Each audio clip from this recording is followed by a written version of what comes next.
Before Father Seraphim was an Orthodox Christian, he was known in the world as Eugene Rose. He went through a period when he was an atheist and a practicing homosexual.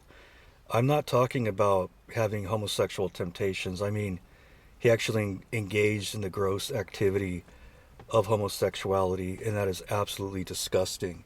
So he reached a severe level of depravity. And my personal policy is to never put my soul under obedience to a man with an atheistic or homosexual background. These people are thoroughly defiled, okay? And I believe that those passions, those sicknesses, leave an imprint on a person's soul and mind for life, okay? I feel like no homosexual, no atheist is going to tell me about spiritual life, or rather, no former homosexual, no former atheist is going to tell me anything about spiritual life. Okay, that's my personal policy.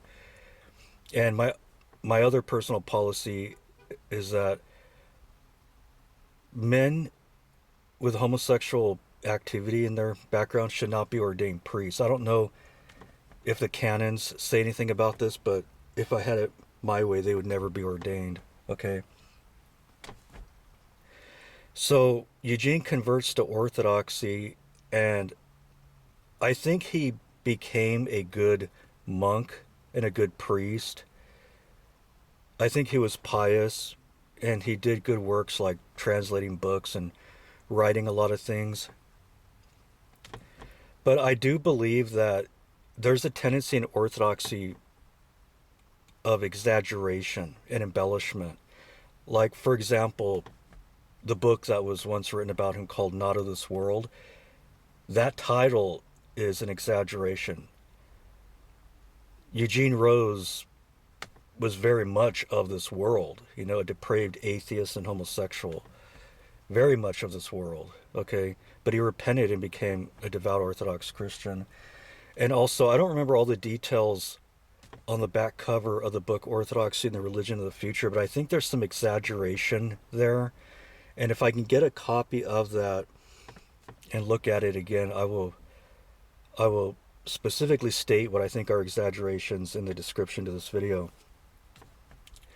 Now, Father Seraphim was slender, 6'2", and he looked impressive as an Orthodox monk. He had a big beard, and I think that in accordance with human psychology, superficiality, people are caught up on externals. You know, so I think people are attached to him because of his appearance.